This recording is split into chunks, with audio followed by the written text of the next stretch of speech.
Pod Apostle. Help us build the kingdom. Like, share, and subscribe.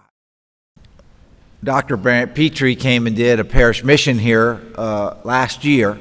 And one of the things that he said that's always kind of stayed with me, and every time I hear a parable, I think about it. The parables both reveal something, some facet of God, some truth of faith, something about human nature, something about the journey that we're on. The parables reveal, and the parables conceal.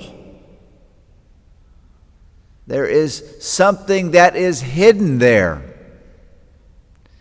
And when we hear a parable, when we think about these things like the mystery of, the mystery of life itself, we don't know how the plants started, do we, really?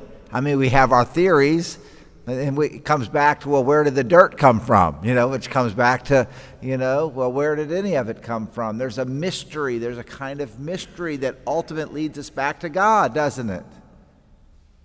And so they reveal something, and they hide something. There's this, and so the last line of the gospel today, without parables he did not speak to them, but to his own disciples he explained everything in private. So when we reflect on the parables, the teachings of Christ, we really do need to have intimacy with Christ, that he may speak to our soul about these things in private, that private time of prayer and listening. But I can't pass up King David's fall. How closely were you paying attention to the first reading today? I don't know if you took it all in. There's so much there. There's so much there. The first line, at the turn of the year when kings go on campaign. Who's the king? David. At the turn of the year when kings go on campaign, David sent out Joab and his officers. However, David remained in Jerusalem. Doing what? When he rose from his nap, when he rose from his siesta, David is just living the life of luxury. He's napping, and the picture painted there is, it's sloth. He's supposed to be with the kings. Kings go out on campaign with their armies, but not David. What's David doing? He's napping and lusting after Bathsheba. So his first sin is sloth. And then his second sin is lust. What's the third sin? Adultery. And what's the fourth sin? Deceit. What's the fifth sin? Then he gets Joab caught up in this, doesn't he? Well, then he's got drunkenness. He gets this guy Uriah drunk. And what comes after that? Murder. And none of these sins stand alone. And what do they start with? He's not doing what he's supposed to be doing. And David is just one of, I hate to say every character in the Bible. It's not true. But just about.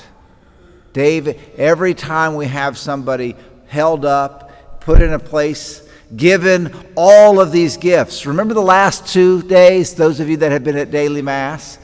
King David has been given the kingship. King David he's given this house of God. He's given this throne. He has all these privileges.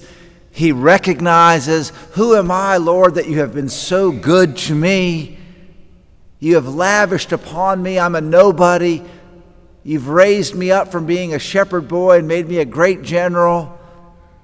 You've given me all these promises. Now let's see how quickly I can ruin it.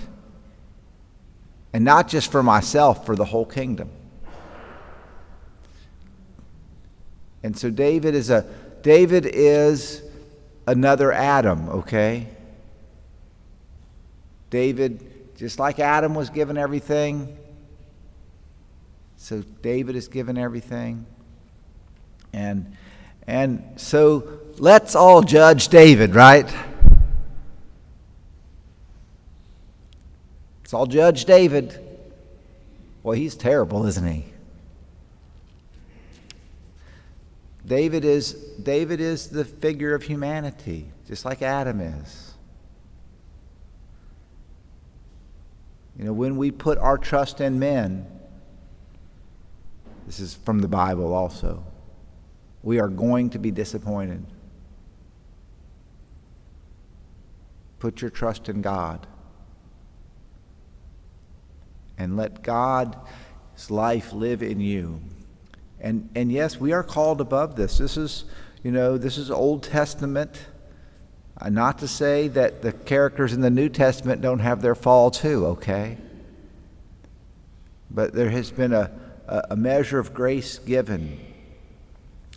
My brothers and sisters, let's learn from David so we don't have to do all of David's sins ourselves, right?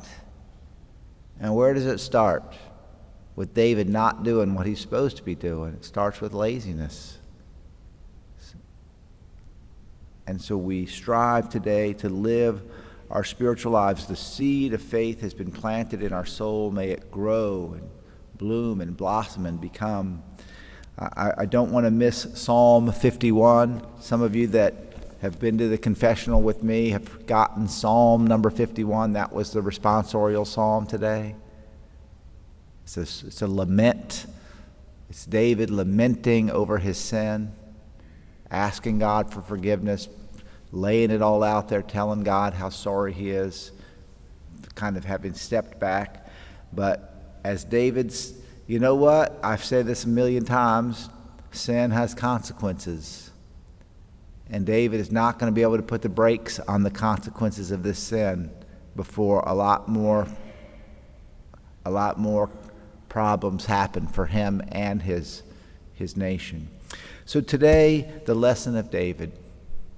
Today, the mystery of the Word of God, the seed. Today, we come here, Lord, have mercy on me, a sinner.